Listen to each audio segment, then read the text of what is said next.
It's now that time for another edition of the Coach's Corner, the show where we get you caught up in the Roadrunner sports. Where we're here at the Tivoli Tap House on the Auraria campus. Feel free to come by every Monday as we talk MSU Denver athletics. I'm Brandon Krage, joined by my partner here, Hector Venegas. We have a lot of great stuff to bring you on the show today.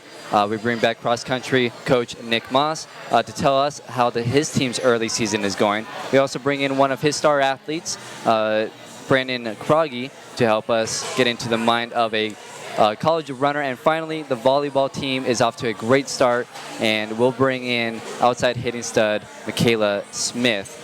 Let's get into some cross-country, as the men's and women's teams have run in 2 meets already to kick off the season. They first ventured into Fort Collins to take some tough competitors at CSU. The men's team placed 7th overall with a score of 203.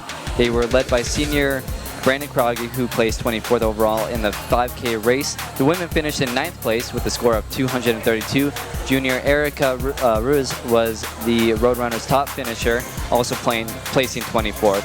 1 week later, Nick Maas' squad hit up I-25 South to Colorado Springs to compete in the Colorado College Invitational. In the 8K race, the men placed 3rd out of 6, while the women placed 4th in their 6K. So we bring back Nick Maas, the head coach for the cross-country teams. Here you go. Here's the headset for you. Coach, thanks for joining us once again. How are you doing today? Good. Pretty good. So last time on the show, we talked about your team leading up to the start of your season, but now that you've run in 2 meets, we have quite a bit to talk about here. Your first meet took place on the campus of Colorado State University and took on some Division I teams. Did you feel any nerves from your group as they took out the likes of CU, Air Force, and Wyoming?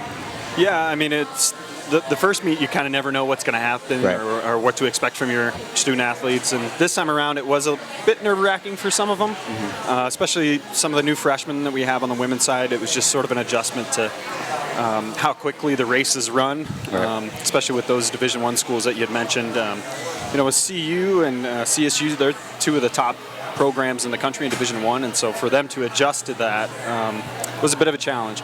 But after that, they were able to bounce back this last weekend in Colorado College and show a lot more confidence.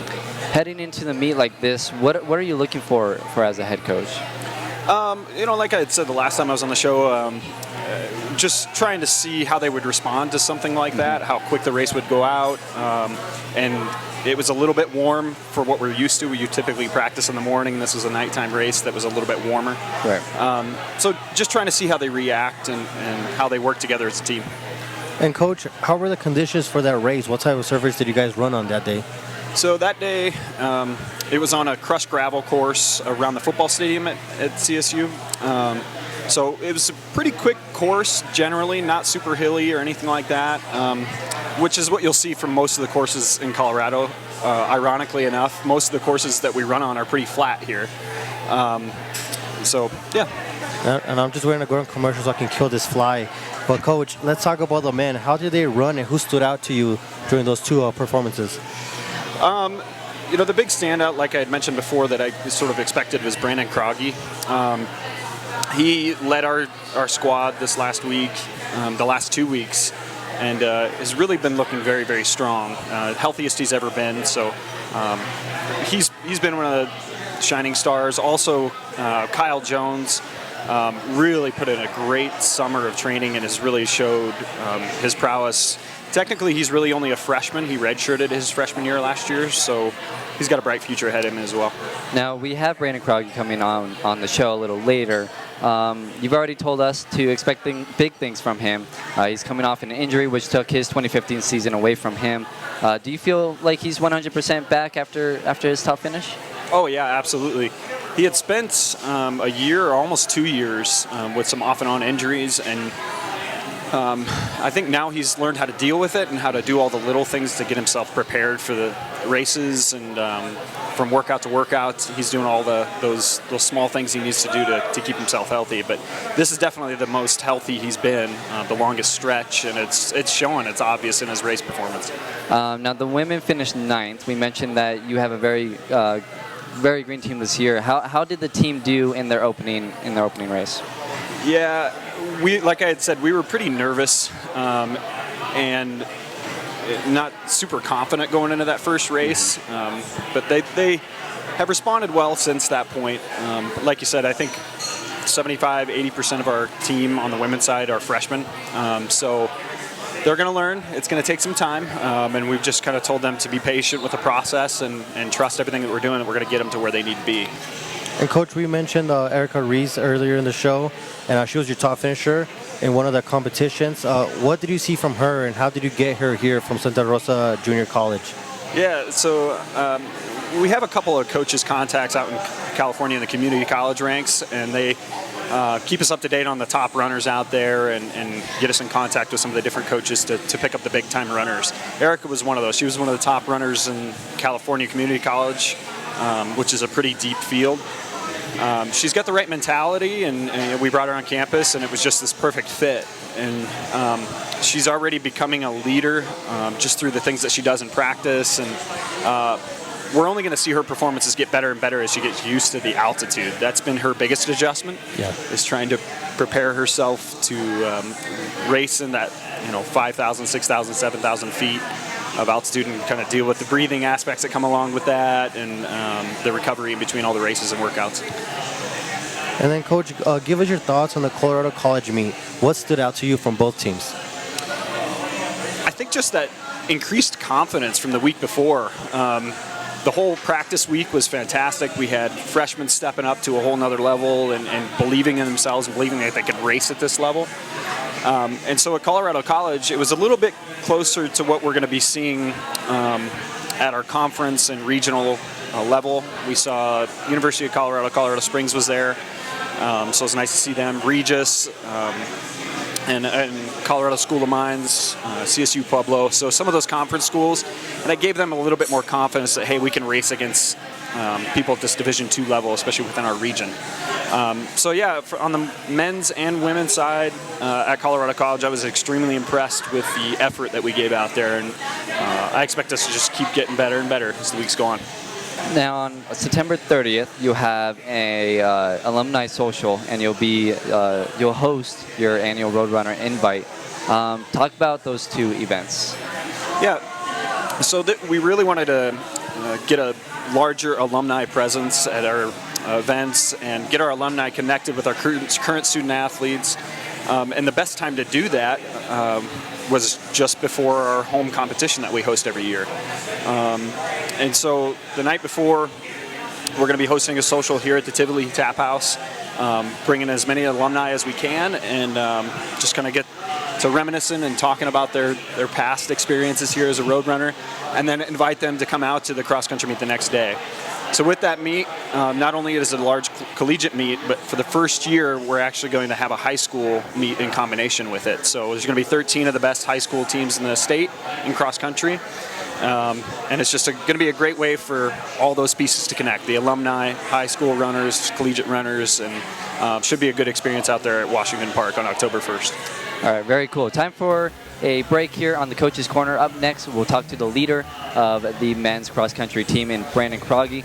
He'll tell us about his journey back from an injury, and later in the show, all-tournament team, the superstar Michaela Smith, comes on to talk some volleyball. We're coming right back.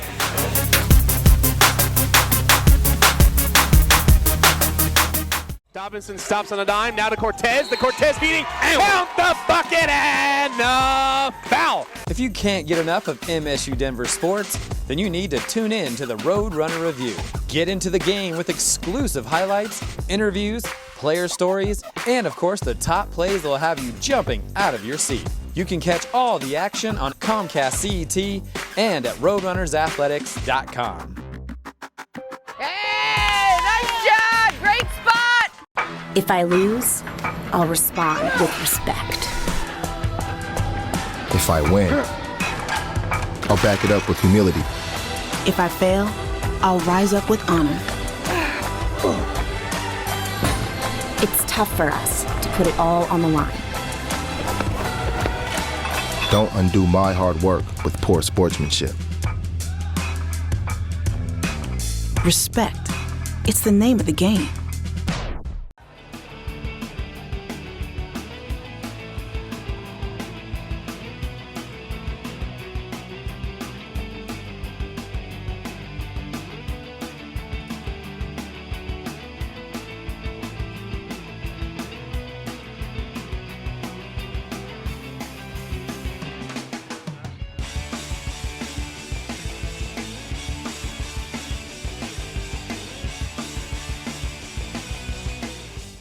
Brought to you by your #1 volume Nissan dealer, Tynan's Nissan. Come in today and choose from nearly 1,200 new Nissans. Get 0% for 72 months with no payments for 90 days. During the Bottom Line event, lease the new Altima for only $149 per month. Gives you both efficiency and performance. Looking for an SUV? Then choose the all-wheel drive Rogue at just $159 per month. Also available with optional third row seat. Bottom Line savings at Tynan's Nissan in Aurora and Fort Collins. Coach's Corner at the Tivoli Tap House in the Tivoli building. Remember to keep up with your MSU Denver sports at roadrunnersathletics.com. We're going to continue our talk on the cross-country team as we feature junior runner Brandon Krage. The Conifer High School product joined the Roadrunners in 2012, where he redshirted and then in 2014 he earned second team all RMAC honors, where he finished in the top 3 of his team in all 4 of his races. He missed the 2015 cross-country season with a stress fracture to his leg, but is back now as a leader of this team. We now welcome in junior runner Brandon Krage. Brandon, thanks for joining us. Now, how tough was it for you last year to miss that entire season? Yeah, it was pretty tough. I know it would have helped to have me on the team for sure, but they pulled through last year, really. Did a lot of aqua jogging, was in the pool a lot, so that was kind of boring. But I mean, besides that, I'm coming back in pretty good shape, so excited for this new season. What was your rehab like? How do you feel? Are you 100% now or 90? Yeah, I'm 100% now. I don't really feel that stress fracture anymore. My rehab was just like a lot of aqua jogging, a lot of like nutrition and like sleeping. That's really all I did for it. And then Brandon, so coming into this season, what were some of the things that Coach talked to you about leadership, expectations, and just overall things for the season? Well, we have a lot of new freshmen this year, so and a lot of new people actually in general. So just helping them kind of like adapt, getting used to the college environment, getting used to our team and like expectations. Yeah. And then so far you've run 2 meets already. What have you seen from both yourself and your team in those 2 meets? So these first 2 meets, we didn't really run to what we wanted to, what we expected, but we kind of trained through them. We weren't taking, like, we were doing workouts and stuff and having pretty hard weeks right before the meets, so we'll see what happens this upcoming meet. So, but I think we have a good shot for, we're gonna be good later on in the season. Talk about Coach Maas and what he does as a coach to help the team compete in the RMAC. So Maas seems to we always peak like perfectly. So we're always like hitting like the race that we need to be on track for. We're typically on track for. Like last year, we were looking kind of the same we were at the beginning of this year. Like it was kind of rough, but then when it really counted at regionals to make nationals, we peaked at the right time. He's really good at like talking to the team. He has good like social skills with the team. He'll talk to each of us individually, get to know us a little better. Now, you're a Conifer kid. How does growing up in the foothills of Colorado help you as a runner? Well, altitude, of course, is the first thing. So it's kind of nice coming down here and like, hey, I can breathe. And when you go on the sea level, it's even easier. Right. But there's a lot of like hills and stuff, so you get a lot of strength and stuff also from the hills. And yeah. So It says on your bio at roadrunnersathletics.com that you claim to be the co-founder of the MSU Denver Cross Country Swing Dance Squad. Is this true, or did somebody just put you up to this?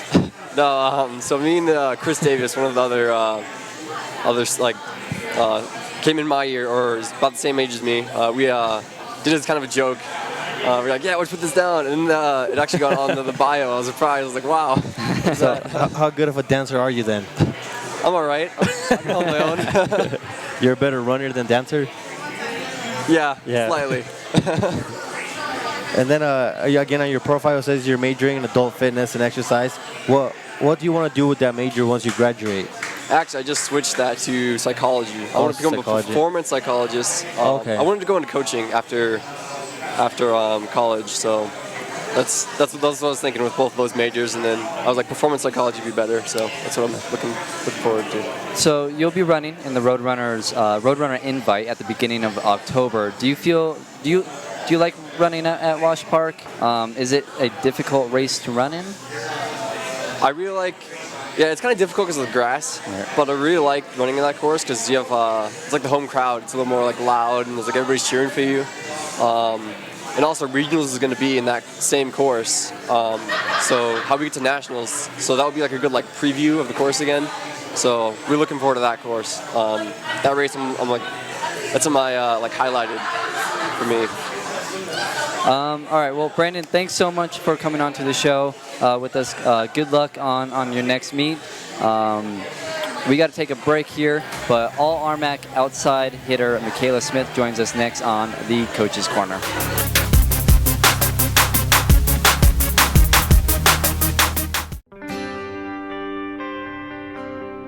The Rocky Mountain Athletic Conference is committed to sportsmanship. We take pride in the conduct of our student athletes and coaches. And ask that everyone, coaches, athletes, and spectators, treat opponents and officials with respect.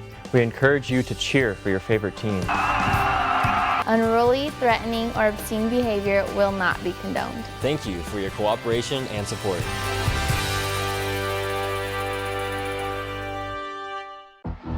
Being a champion takes more than skill, more than endless drills, more than using your head. Being a champion takes the heart to give it your all, the agility to thrive from any angle, and the relentless drive to be the best. Welcome to Division II, where the pursuit is yours to create, and the question isn't, can you do it? It's, will you?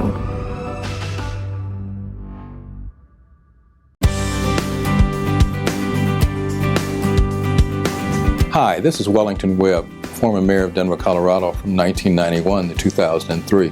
I was so pleased to receive an honorary doctorate from Metro State University. It's been a great highlight of my life.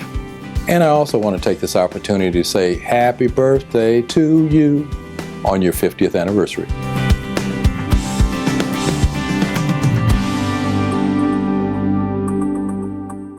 Are you a college student that needs a place to live? Are you still living with your parents and want your own space? The Regency Student Housing is perfect for you. The community offers many amenities such as a fitness center, 2 basketball courts, big screen amphitheater, all-you-can-eat dining hall, bowling alley, arcade, free parking, and a shuttle to and from the Auraria campus. For more information, please call 303-477-1950 or visit our website at regencystudenthousing.com. Welcome back to the Coach's Corner. We are happy to have senior outside hitter Michaela Smith with us on the show. How are you doing, Michaela? I'm doing well. How are you? Pretty good, pretty good. Well, all right. First of all, Michaela, sorry, I have a complaint for you.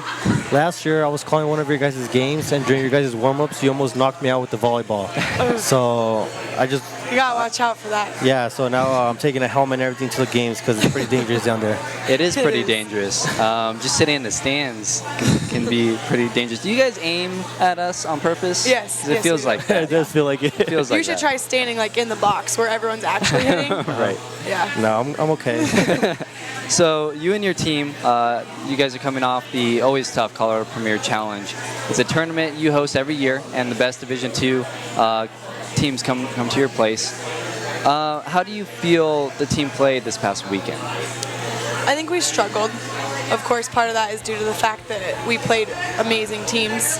As you said, it's a really tough tournament. Nationally ranked teams, top regional teams are all there, but I think part of it also goes into our practice. We've had a lot of talks about you practice, like you play how you practice, and if we struggle in practice that week, we're going to struggle when we go to matches. So I think it was a combination of playing really great teams as well as not having a good week of practice. So we've just put a lot of emphasis on how we come in this week, like ready for our first conference opponents.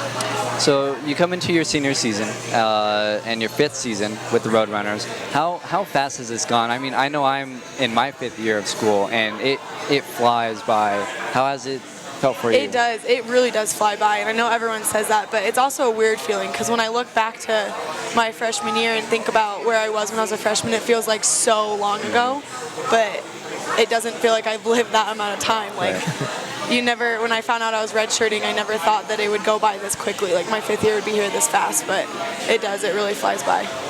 And then, Michaela, one of the major storylines for you and your team this year is a change of coach. Debbie Hendricks was there for the longest time. And then, so how has the coach change affected you and the team? Well, at first, so Coach announced to us that she was retiring in our end of the season meeting as a team, and I was pretty hurt because, you know, she coached me for 4 years and she redshirted me. So I remember I texted her that night and I was like, you're gonna coach me for 4 years, redshirt me, and then leave me my last season. But I still have a really good relationship with her, and then Jenny's just been amazing. Every time someone asks me about her, I just say that it's pretty cool that as a 5th year senior, I come into practice every day still excited about how much better I can get, because she's still pushing me every day to get better, and that's cool because your 5th year you can kind of plateau or think like, oh, this is it for me, but it's still exciting for me, and Jenny does a great job of like making all of us better and coming in and having fresh eyes on what we need to do to get better and everything like that. Now that we're on the topic of your senior year, how have you prepared in the offseason to come into the senior year as a leader of the team now? That's a tough question. I think that a lot of it is just leading by example. Like, you can't get people to do stuff by telling them to do it. You have to show them how to do it and then hope that they follow. Because no matter how much you ask someone to do something, they're not going to do it unless they feel motivated to do that. So obviously a leader is someone who has followers, but you can't get those followers unless they feel motivated by you to want the same thing that you want. And now, have you become more vocal, or have you been the same and just been leading by example? I mean, I like to talk, so I usually talk a lot, but I guess now I kind of know what I'm talking about. So now when I say words, they mean something. Sense? Yeah. And then another thing that we've noticed so far is that you've been playing on the back line a lot more this season. Is that something you had to learn? Has that been a difficult process, or it's just been easy? Well, I did play it in high school, but of course the college game's a lot quicker, and I didn't play it the last 4 years, but all spring and all summer I worked on it, so I was playing all the way around in the off season, throughout spring ball, and then all summer I was playing outdoor all the time, like always working on my back row, because it was a goal for me, not only to play back row, but then it adds another offensive threat, because in the back row I can attack, so it was like it's like been a work in progress, but I do have some history with it. Now, how awesome is it to play with Brandy Toward, the RMAX preseason setter of the year? And this week's setter of the week. Right. I mean, yes. that must be really nice for you. She's amazing. She's really fun to play with. I've never met someone that loves volleyball as much as she does. She just has such a passion for it and like such a drive to win that she's literally willing to do anything. She sacrifices. If you've ever watched us play, she literally sacrifices her body just to keep the ball off the floor, which of course is how you win volleyball games. So it really is. It's like inspiring playing with someone that has that much love for it. Now, fill in the blank. The team will make a deep run in the playoffs because of what? Our preparation. Preparation. Okay. Well, one thing that I want to know then, on the team, who is kind of the jokester of the team, the prankster? Do you have anyone like that on the team? Is it you? Sometimes. I can't lie to you guys. Sometimes, yes. Claire messes with people. I do like to mess with people. Just, tweak them in whatever way I can. What's a good story that you could tell something that's happened on the road, at home? Let's see. Today, Santasia, we had weights at 6:45 this morning. Santasia's been really irritated with me all day because every time she's not looking, I stick my finger in her ear, and it makes her like twitch and get goosebumps. So every time she's not looking, I just like tickle her a little bit, and she keeps getting irritated with me. But what can you do? All right. Well, so what's coming up for you guys next? Conference. Conference? Yes, we're out of preseason. 8 matches later. It's been 3 weeks, but we're ready. We're ready for conference. Is it nice to get out of the preseason now after having several games under your belt? I mean, preseason's fun because you play a lot of teams that you don't play otherwise. Of course, we played Arkansas, Fort Smith, and Angelo, which are regional opponents, but we won't match up with them till the end of the year. But you still get to play teams like Florida and Concordia, Portland that you don't play throughout the season. And I've never played, except for Florida Southern, I've never played these teams before. So it's exciting that you get like a different look at everyone. Now, going into conference play now, I mean, what are some things that you guys need to improve on? Well, we have our goals, like everything we want to accomplish, but right now we're working on our defense. Jenny does a lot with focusing on improving your strengths instead of focusing on weaknesses. So of course we're going to keep working on things that we're doing well at and not just give up on those because you're never perfect at anything. But we're doing a lot of back row this week, working on our defense, blocking, attacking, serving tough, just keep points to volleyball. Me and Steven usually call it game Stevens, and I heard today we usually call your guys' games today. How hard do you hit a ball, honestly? Like, have you ever timed yourself? Is there a way to time yourself? I know my serve is about 40 miles an hour, but I don't know how much I hit. I don't know how quick. Because there's some times where you hit the ball and it kind of makes me question why the other team stands there and just takes it, because I wouldn't want to, honestly. Yeah, I've never done it. I mean, we have a radar. I think we stole it from baseball, but we have a radar gun. They've never clocked our hits, only our serves. Yeah, well, we won't tell baseball. We'll keep that between us. Thank you. Hopefully don't watch this. Okay, so another thing with the team then. What's as a team, you guys, as a leader of this team, who's someone younger that we can kind of look for to have a good year this year? You never know. You never know. I think that Jackie's really come out of her shell, our libero. She's a junior, but she's been playing right back for us. And our other liberos have graduated, and we have Jackie now that's stepped up. She's become a lot more vocal. She's kind of a quiet one, but she's a lot more vocal and pretty aggressive. So I think she's gonna have a pretty good year. Not to say that everyone else won't, but I am really proud of how far Jackie's come. Well, Michaela, thank you for taking the time out to hang out with us tonight, and good luck to the rest of your season. Thank you. Let's tell you what's coming up this weekend, including what's on deck for Michaela and her squad. Join us this Wednesday as we host a Roadrunners luncheon at Brooklands. The coaches will tell us how their seasons are going while you have a great meal across the street. The men's soccer team is back home this weekend at the Regency Athletic Complex, and they will host Colorado Mesa on Friday and Westminster College on Sunday. The women's team also returns to Colorado, but they'll be on the road in Golden on Friday and Lakewood on Sunday. The tennis teams will host their annual MSU Denver Invitational on Saturday and Sunday at the RAC. Michaela Smith and her squad will also be home this weekend, taking on crosstown rival Regis University on Friday and the Eagles from Shattern State on Saturday. And finally, golf will head to Arizona for the Mustang Invitational. Remember, you can find all of the details on the schedules at roadrunnersathletics.com. We'll be back next Monday at 5:30 right here at the Tivoli Tap House, hoping to bring you both head coaches from the soccer teams and one of the student athletes from the men's team. Thank you for tuning in to the Coach's Corner. For Nick Maas, Brandon Krage, Michaela Smith, Hector Venegas, I'm Brandon Stowell. We'll see you next time.